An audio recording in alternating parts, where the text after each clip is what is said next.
Chapter 26. My suitcase was in my SUV, which left me with no clothes. To ensure that I didn't turn into my worst nightmare, I found a clean pair of John's sweats and his FBI t-shirt. I'd smell like him, but at least I'd have layers. The last thing I'd do was sleep next to him, naked again. John got out of the shower connected to his bedroom. I feigned interest in the hem of my shirt, but as he came closer, it became harder to miss how solid his muscles were above the towel at his hips. At the moment, I couldn't think or speak. This wasn't good at all. Next, I'd be his slave and do everything in my power to stay. To avoid his gaze, I jumped into bed and hid under the covers. The weight on the bed shifted. He must have sat. Then his hands rubbed my shoulders. "Are you tired?"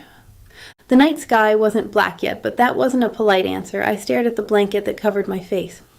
"Not really." "Can we talk?" If I'd stopped being a child, I prayed he had a shirt on. Those biceps of his made him hard to resist. "Okay. Come out from the covers then." Seduction never started with someone acting like I was at the moment. I sat up and then froze. No shirt, and his boxers left his powerful legs exposed. One flex of his muscles, and I'd quiver with excitement. "John, I'm scared." A sigh escaped my lips. It was too late to take my foolish behavior back and ask for a repeat of this entire evening. He rubbed my shoulders, and my muscles trembled at his touch. He took away knots that I hadn't known existed in my body. "I'll protect you from whoever is out there. We'll get the bad guy soon." Not just that. Words escaped me. I licked my lips and gazed at a drop of water that trickled down his abdomen. I reached for his discarded towel and dried him off so I could avoid eye contact. "That being with you, I lose me." He wrapped his hands around mine. I dropped the towel. We sat in silence until I met his concerned gaze. "That hurts," he said. "I know I've never had a normal family to know what I'm supposed to do in situations, but I promise I do listen. Sympathy shouldn't sway me." "John, I've never been on my own, not really." He fixed my hair behind my ear. My cheek moved to keep the physical contact. "And that's important to you?" With a lift of my chin, I came closer to his lips. Breathless, I turned my face away.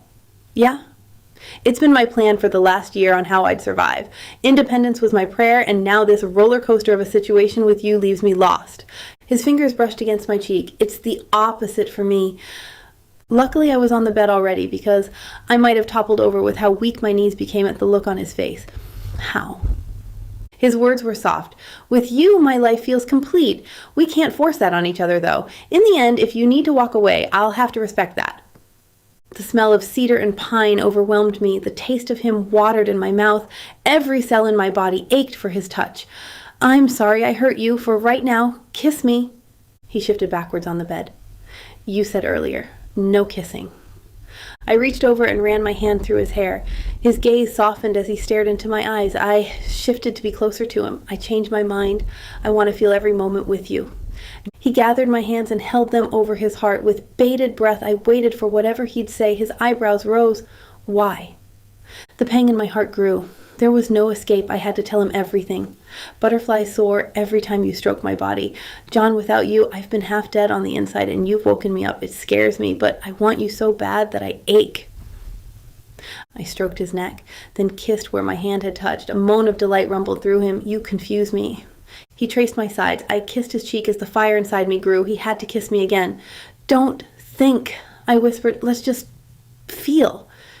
His grip tightened around my waist, and then whatever dam held him back broke. His lips claimed mine, hard and demanding. My body slackened as I leaned into him to give him more room. His fingers caressed my backside. The feel of his hands on me had to be skin to skin. The sweats were unnecessary and a wall. Right now, I needed him. I pulled back from his kiss and lifted my body to throw the sweats and underwear across the room. His hands fell to his sides. "Alice, we don't have to." "Yes, we do. I need you." I lifted my shirt and then sat on the bed naked and waiting for him. For some reason, he didn't move. I reached between us and threw his towel on the floor. "Don't you want me to?" Then his strong arms ran up my legs. My body ached with desire on every part of me that his fingers touched. Right now, I needed him inside me. Nothing else mattered. I scooted myself onto his lap and kissed him again. This time, his hands traced my naked back and heat coursed through me everywhere. There might never be another time. The reason people almost killed me twice was because they wanted to hurt John. His life was on the line too, even if he never said it. The future was unsure. Now was all we had. I ran my hands down his back to mirror what he did to me. My mouth tasted the fine wine that his offered. Every part of my soft body was hypersensitive to his strong, hard muscles. As my fingers lowered, I traced the outline of his penis. It was engorged and ready for me already. Without waiting, I lifted myself to guide him inside. He stopped and pulled out. "We need protection, Alice." Common sense was lost in the heat of passion. He lifted me up and placed me on the bed as he went to his bureau. A moment later, he had a condom, ripped the packaging, and rolled it on himself. As he rejoined me on the bed, he asked, Are you sure?" "Don't make me beg," I said huskily, and climbed on him. It was better to be a sex kitten than nothing at all. My muscles quivered as he held himself over me. As his lips claimed my breast, another moan came through me. I had to have him. Now, I rolled him backwards on the bed and lifted my hips. With my knees to the sides, I straddled him and led his cock inside my body. If only I could believe that we'd be together forever, because then I'd truly be free. Right now, reckless abandon overtook me. I ached for him. All that mattered was total surrender. The wild throes of riding him released something deep that burst out of me. Chapter 27. Cocooned in John's embrace, I snuggled closer to his warmth. Everything was perfect. A giggle escaped my throat as sunshine poured through the windows. Despite how wild I was last night, this morning I was still myself. The fear of being some crazy sex slave would never happen to me. The discussions my mother had said about orgies at the Morgan house created all that stuff in my head. This bunch of rubbish was instilled at a young age, and I bounced off the bed. So much energy coursed through me. I threw on John's t-shirt and headed to the kitchen to make us breakfast. I hugged my arms as I strolled through the halls. Coffee, bagels, eggs. Something dark caught the corner of my eye as I passed the living room. I stopped and my toes curled against the cold tile. Someone had hung a huge stuffed doll with my face painted on it right outside the big window with red paint slashed across the neck. The urge to throw up hit me hard and fast. I stumbled backwards and cried out. John bolted through the hall and wrapped me into his arms. He cradled my head against his broad chest as tears spilled. He must have looked outside because his embrace became fierce. "Don't worry, I'll get that taken down." A sigh escaped my lips. How can I not worry? The smell of cedar and pine wafted in my lungs. My pulse settled. "They didn't get in," he said. I pulled back, my body trembling. "That's not enough. They were here. They could have seen us." My voice sounded weaker than I felt. He squeezed my hand. "Don't think about it." In a twirl, I turned around and pointed toward the effigy. "Someone wants me dead." He rubbed his jaw as I hugged myself. "It's always about you. It's strange that no one else is threatened." As my leg brushed against the couch, I sucked in my cheeks. That doesn't make me feel better. He tried to offer me a smile, but no dimples appeared on his face. "I am putting the pieces together." Clues were good. I swallowed. "I'm nervous." With a curt nod, he walked past me in the hall. "Go, take a shower and wash up. I'll get that down and then we'll have a nice normal breakfast." No, this wasn't okay. I took hold of his wrist and he turned toward me. I'm not calm at all. He reached for my shoulder and offered me a gentle squeeze. "Can you try?" Those blue eyes of his still knocked my socks off. If I had socks, perhaps I spent too much time with my mother. A small fire was set inside me that burned away the frigid air. "Oh, okay." He kissed my cheek and my face grew warm. "That's my girl." This was how everything started with him years ago. One kiss meant for my cheek had changed my entire life. He led back to his room in the shower. He tried to hide grabbing his phone, and I averted my gaze to let him think he was smooth. With my head held high, I told him, "Don't get hurt if you go outside." He nodded and stepped back. "I'll bring the security guard." "Okay, come right back." The dimples showed on his face this time as he smiled. "I will." His smile made me feel like I had sunshine bursting through my skin, so I smiled back. "We should make a plan over breakfast. I don't want to be stalked." "Fair enough," he agreed. "Security did a lousy job. I'll find out what happened." I went back to my room to grab clothes that he supplied and change. As I walked, I breathed easier. He was right. If I'd gone to my condo or my family farm, I'd probably be dead right now. As I exited my room, freshly showered John called me from the living room. Every footstep felt heavy. His fingers brushed his 5 o'clock shadow as he told me, "I have to go see my brother to ramp up security." My mouth opened, and for a moment no question formed. I'd never understand his family dynamic. Will he? Yeah. At least he didn't spout off some hatred of his brother. I ran my hands through my hair. If he hadn't cut off my contract, I'd have supported Peter the whole time. I shook my head. Then why can't you just call him? He handed me his phone with his call log on screen. He's not answering.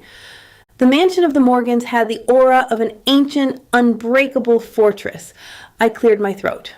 "Will it be safe if we go there?" "Yeah." The fast yes strengthened my resolve. I adjusted my blouse and skirt. Then let's go. I can catch up with your sister there too. A knock reverberated in the air and both of us turned toward the front door.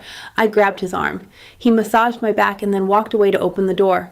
A moment later he called out, "It's Vicky and Jennifer." I traced the bottom of my skirt. I looked presentable, let them in. A moment later, heels clacked on the marble floor and his sister's voice said, "John, we need to speak to Alice without you." "What's going on?" I asked. The heels came closer to the living room as Vicky answered, "Girl stuff."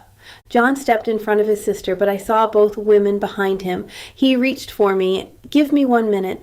As he stood in front of me, he held my hands to his heart. "It's important we go now." Vicky's face had a determined look. It might be nice to solve someone else's problem instead of worry over my own.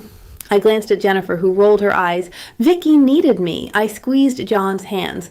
"The house is safe if I stay here and you go?" His eyebrows lifted. "Yeah." With one more look at my friends, I smiled to reassure him that I was strong. "John, go. I'll stay here as long as your sister keeps me company. I will follow every security procedure." His gaze narrowed as he turned to his sister. "Vicky, will you stay with Alice until I get back?" With a salute, Vicky giggled. "My bro is protective now." John stood taller and all the laughter stopped. "Will you? There was another threat against Alice." Vicky strolled past him. "Of course." John came back to me and took my hand. "Thanks, Alice. I'll be gone for less than an hour." Without thinking, I stood on my tiptoes and kissed him goodbye. The brush of his lips on mine sent energy through me. As I lowered myself back to the ground, John nodded. "See you soon." As soon as the front door locked, Vicky twirled. "That looks serious. What's going on?" My mother's lesson that it's better to not kiss and tell played in my head. This seemed more logical than my earlier fears. I turned toward Jennifer, who was dressed like she was ready for the runway. "Why are you both here? It's early." Vicky practically exploded as she paced with her hands in the air. "Jennifer is planning a huge scene at our house in a few hours. I need help talking her out of it." Jennifer's loud sigh echoed in the air. The woman had taken a video of the man who almost grabbed her the other day and then sent the clip into the police. Not totally evil. I chewed my lip. "Why?" Vicky turned to Jennifer and shook her head. "She thinks Peter is sleeping with someone else." "Wow." I flinched. "I thought they were friends with benefits. That's not exclusive." Jennifer studied her nails. "Don't be rude." I settled my attention on Vicky. "I'm not trying to be rude at all. Where is Peter?" Vicky bit her lip. "At work or at home?" A scoff came from between Jennifer's lips. "Victoria is trying to talk me out of going, but I'm planning the stage perfectly." This sounded sketchy. I crossed my hands. "What are you talking about?" With a toss of her hair, Jennifer was the epitome of a soap star. "I'm setting him up to admit everything." My eyes widened as I saw how Vicky's face lost color. "Admit what?" The laugh that Jennifer uttered sounded bitter. "Some woman was in his bedroom last night." Vicky rubbed the back of her neck, almost exactly like her brother, as she said, "How do you know?" With a click of her heels, all attention went to Jennifer. "It wasn't my perfume I smelled." In defense, Vicky argued, "What if it was mine? I'm his sister and I could have spilt something on him." Jennifer crossed her arms but stood with one leg to the side like she was modeling her shoes. "No, it was too floral. I'm not stupid, and it was more than that. I could tell Peter had sex and it wasn't with me." I piped into the conversation, "So don't call him and find someone else." Jennifer's mouth opened as she studied me. For a split second, I repeated high school and felt that small. That's too easy. No, I'd not turned back into a quivering mess of a teenager. I was an adult now. I lifted my chin as Vicky suggested, "Let him see you with another guy and walk away." With a sad spark in her eyes, Jennifer leaned closer to me. "You're both missing the point. It's fun to smoke a man's entire world. He thinks he can lie? I'll show him he's the one being a fool." My stomach clenched as I asked, "How?" Jennifer tossed her hair to the side. "I already asked Rafe to find out who the girl is." Vicky and I both asked in unison, "What?" The police should be working on finding my would-be killer, not exploring Jennifer's sorry excuse for a love life. I kept a tight grip on my thoughts and didn't say anything else. Jennifer shrugged. "He'll find her." If he did, then he wasn't spending enough time on my case. I squared my shoulders. "Did you have proof to give him?" Jennifer smiled. "I'm sure there is DNA on the sheets." Vicky's voice shook. "You took his sheets?" Jennifer turned her focus to Vicky. "He'll never know." I blinked. Rafe Solis was my friend, but he had mentioned Jennifer in high school too. My breaths were shallow. He wouldn't put Jennifer's nonsense case first when I had a real case, would he? Vicky's jaw clicked. "How?" Jennifer went into the kitchen and poured herself a glass of iced tea, then she returned. He has maids, and Caro told me everything. I shook my head. You're crazy. Jennifer turned to me with a pout on her lips. So are you if you don't shore up whatever is going on with you and John? I went and found myself a cold drink. The delay mixed with ice helped me focus my thoughts. I returned and nodded. You might be right. Would you like iced tea? Vicky then bounced to her feet, and I glanced at her as she excitedly asked, What? Iced tea? No, thanks. The lump in my throat formed, and I had to cough to get it out. I had my mother in my head, and I was so scared of falling apart that I was willing to run away. Once whatever the threat is goes away, I'm going to see if there is a future, and if John wants one, with me.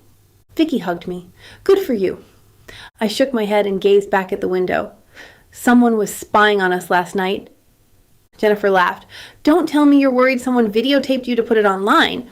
Ew! I clutched my stomach. No. Does that happen?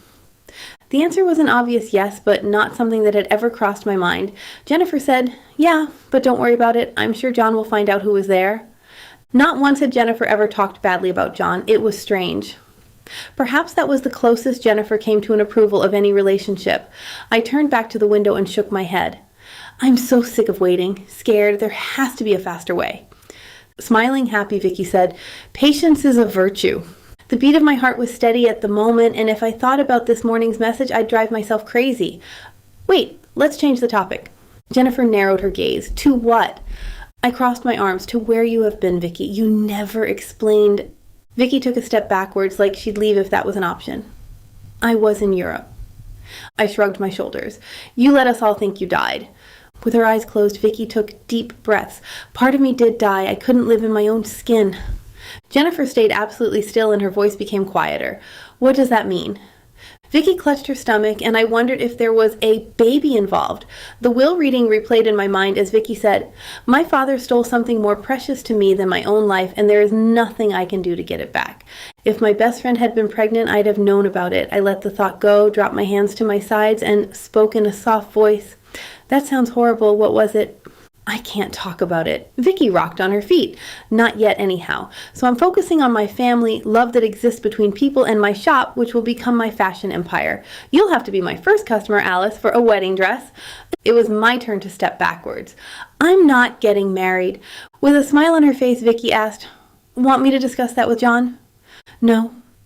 The front door opened, and a split second later, John called out, Discuss what?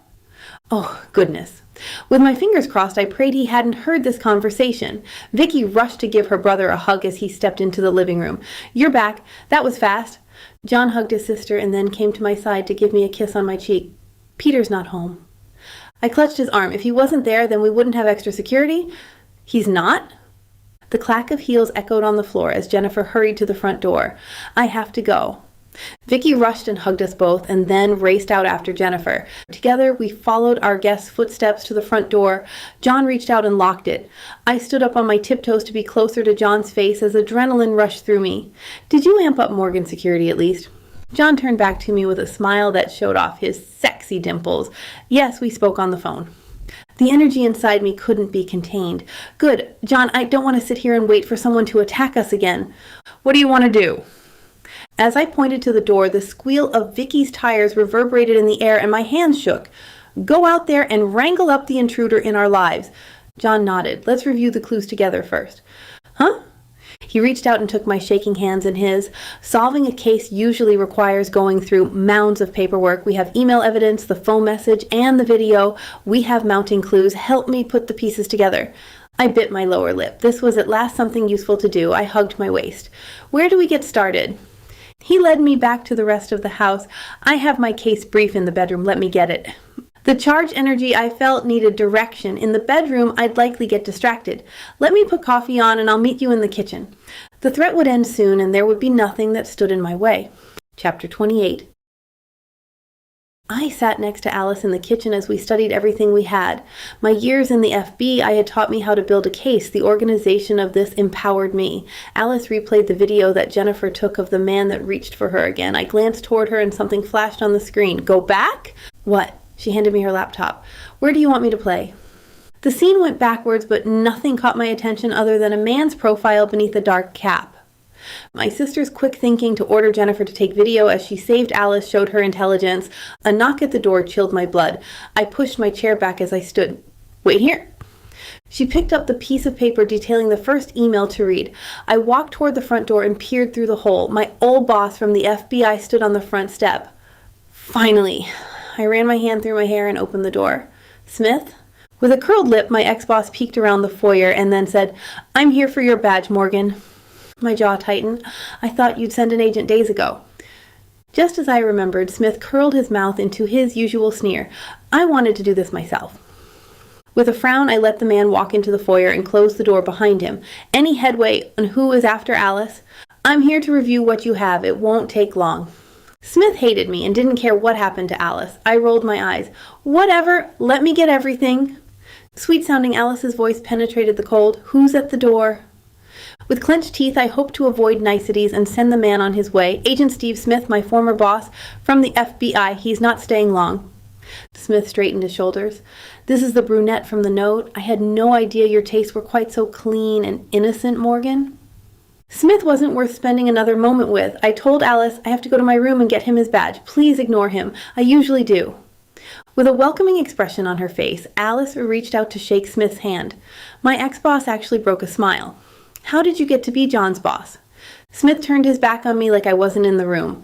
"Morgan was transferred to my division a few months ago. He had some personal insight on a few cases under investigation."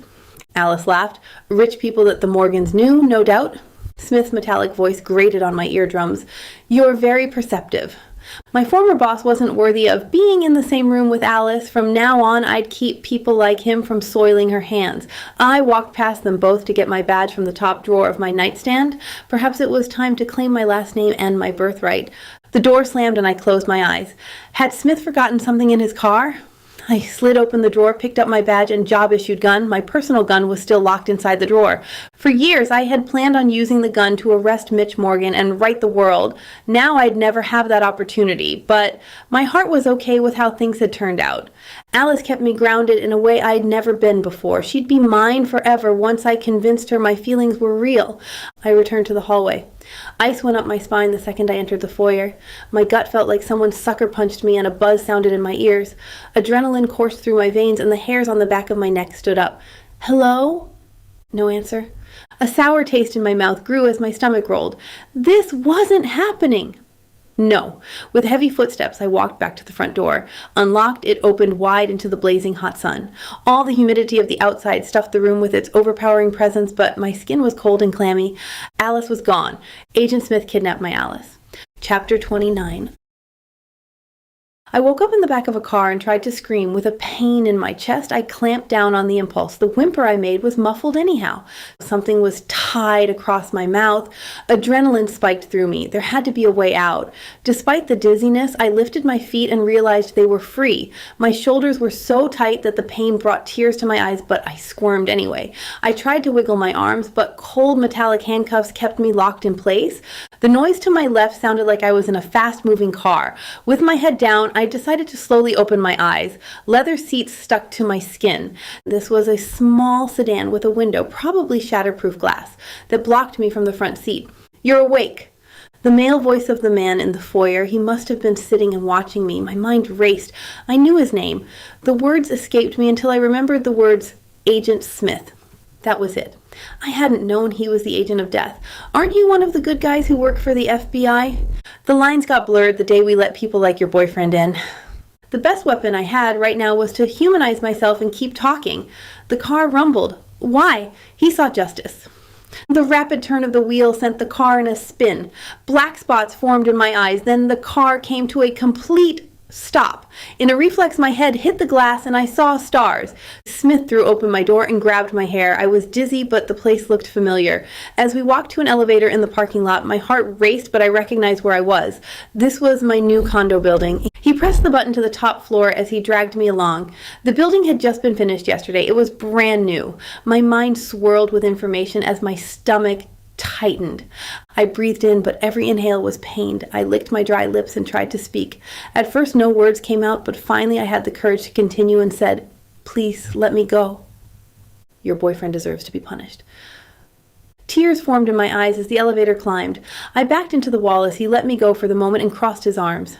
Revenge isn't justice. Rich boys like him don't know anything about how the real world works. If the door's open, I'd run down the hall to the stairs and make it to the first floor. I held my head up. So you're punishing him for crossing the lines? I intend to make Morgan pay.